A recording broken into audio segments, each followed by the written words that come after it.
The Western Conference is already full of surprises. Can the Spurs' bold move with Chris Paul and Harris Barnes turn them into playoff contenders? Will the Kings' new offensive surge finally play off? What about the Rockets and Pelicans? Today, we will dive deep into these under-the-radar teams, analyze their strategies, and share the thoughts on how they can maximize their potentials. Let's jump right into the Wild West. First up, the Spurs. As we discussed during the offseason, after picking up Chris Paul and Harrison Barnes, they are ready to push for the playoffs. So, after playing several games, how have they fared? Their starting lineup featured Chris Paul, Julian Champagnie, Harrison Barnes, Jamie Sohan, and Victor Wembanyama. Offensively, Chris Paul is already showing his value, running the pick and roll as long as the screen is solid. Both Wemby and Sohan are benefiting greatly. However, the opening game against the Mavs wasn't great for the Spurs. Yes, the Mavs were the team that advanced to the NBA Finals last season, but that's no excuse for Wemby to launch 8 3-pointers, regardless of his shooting percentage. In my opinion, Wemby needs to get into the paint more. It's not easy facing guys like Daniel Gafford and Derek Lively second. But looking at the opening game between the Thunder and the Nuggets, Chet Holmgren went 11 of 18, only shooting 4 threes, even though he didn't make any, while going up against the best player in the league, Jokic. I'm not saying Wemby should play exactly like Chet. He's unique in his own way, but Wemby should show more aggressiveness on offense. He can shoot the three, but averaging 5 attempts per game would be enough in my view. Chris Paul struggled a bit initially in this game. His only points came from a three in the third quarter, but his long-term value was clear with 8 assists and only 2 turnovers. He found his rhythm later on for the upcoming games, and I'm not too worried about his scoring. That's not why Coach Pop signed him. Julian Champagnie played exceptionally well. Pairing him with Chris Paul in the backcourt has been beneficial. Instead of playing the small forward position along with Troy Jones and Devin Vassell, his 6'8" frame is an advantage at the shooting guard position. Defensively, the team still seems a bit chaotic, which is understandable since the starting lineup has changed a lot. Defense isn't something one superstar can fix. It requires team effort. The Spurs need to figure out how to handle the 1-5 pick and roll. Will Wemby switch or play drop coverage? Should they let the 39-year-old Paul navigate the screen, or will the strong-side wing defender offer help, with the rest of the team rotating accordingly? Personally, with their current roster, especially the starting lineup, the Spurs has the ability to rotate while letting Wemby stay in drop coverage, which could maximize his defensive impact. Another advantage the Spurs could utilize is their noticeable size. Aside from Paul, Champagnie, Barnes, and Sohan are all 6'8". With Wemby, they should lead the league in rebounding and shooting contests. When Vassell returns to health and the whole team starts to build chemistry as the time goes by, it will be interesting to see how the Spurs develop as the season progresses. Houston Rockets. Last season, the Rockets finished with a 41-41 record. They ended up 11th in the Western Conference. Offensively, they scored 114.5 points per 100 possessions, which ranked 20th in the league. Defensively, they allowed 113.4 points per 100 possessions, placing them ninth. In short, their defense outperformed their offense. The arrival of Coach Udoka was a game changer. He built a strong defensive culture with the team. They slowed down the pace and improved their transition defense. Players showed active footwork and enthusiasm. They were excellent at forcing turnovers and pushing opponents into low-efficiency mid-range shots. Plus, the team's overall athleticism is among the best in the league.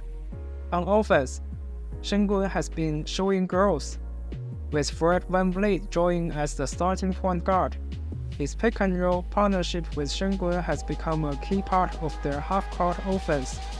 Jalen Green's performance since the season started has been great. Steve Adams shows how to set a textbook screen. bringing up Jalen Green and Grant VanVleet. However, there are challenges.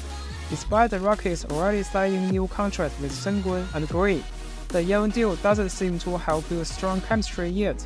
In fact, Jalen Green played better with Adams. Players like Amen Thompson may have compatibility issues with the team system.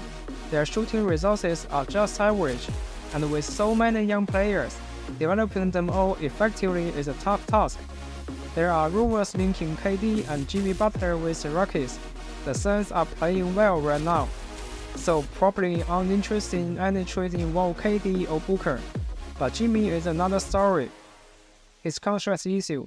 So Rockets fans, if the team has a chance to trade for Jimmy, what cost would you accept? Over the summer, the Pelicans made a significant move by trading Dyson Daniels and Larry Nance Jr. to the Atlanta Hawks in exchange for DeJounte Murray. They also add Daniel Tice as their starting center. However, they lost key players like starting center Jonas Valanciunas and backup wing Najee Marshall. Right now, the Pelicans are facing a shortage of solid interior players. Besides Zion Williamson, they don't have many big-bodied forwards or centers. The lack of a traditional sturdy center could pose challenges, even with Daniel Tice stepping in. The bench had also taken a hit. Last season, the combination of Nance, Jose Alvarado, Marshall, and Dyson Daniels provides a strong defensive presence off the bench. This year, that defensive depth has diminished. Offensively, the team has several ball handlers, but lacks a true elite playmaker.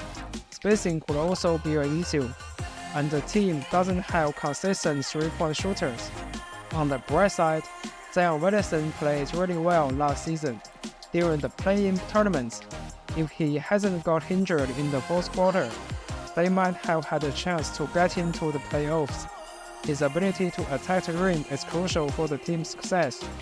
The team also has an elite defender in Trey Murphy, who despite being currently out with a hamstring injury, is expected to return soon. His presence will significantly boost their defense. Ultimately, Zion's ability to stay healthy could be the game changer for the Pelicans. The Kings are looking to build on last season's failure, and so far, they are off to a promising start. Offensively, the Kings are pushing the pace like never before. De'Aaron Fox is leading the charge, using his incredible speed to initiate early offense and exploit mismatches. Instead of settling for jumpers, he's attacking the rim aggressively and making smart decisions that energize the entire team. Sabonis remains a game changer. Kevin Hunter is regaining his shooting touch, providing much-needed spacing on the floor. His confidence is back, and he's making quick decisions that keep the ball moving. The team is taking what the defense gives them, focusing on attacking the paint and rotating the ball effectively to find the open man. Keegan Murray is stepping up by attacking the basket and being aggressive on the board. Even when his shots aren't falling, he's impacting the game with his hustle and rebounding. His growth is a positive sign for the team's depth, especially after Harrison Barnes leaves the team. He's now the best perimeter defender. No need to mention how DeMar DeRozan added value to the offense. On the defensive end, the Kings have stepped up their games. They are playing with more physicalities, showing active hands, and causing disruptions. The team is focusing on deflections, steals, and blocks. Kevin Ellis bringing energy off the bench with his defensive hustle. He's setting the tone by creating momentum-shifting plays like pokeaways and putback dunks. His activity is infectious and keeps opponents on their heels. The Kings are also emphasizing team rebounding, which helps them control the board against bigger teams. They are committed to team defense, covering for each other and minimizing opponents' scoring options.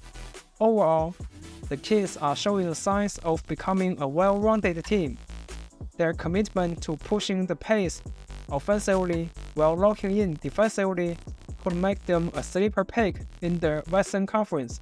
If they continue to develop chemistry and maintain this level of play, they could surprise a lot of people this season. Thanks for tuning in. Each team has a chance to impact this Wild West in a big way. Who do you think will surprise us the most this season? Which team do you believe has what it takes to challenge the league's best? Let us know your thoughts in the comments below. Thanks for watching.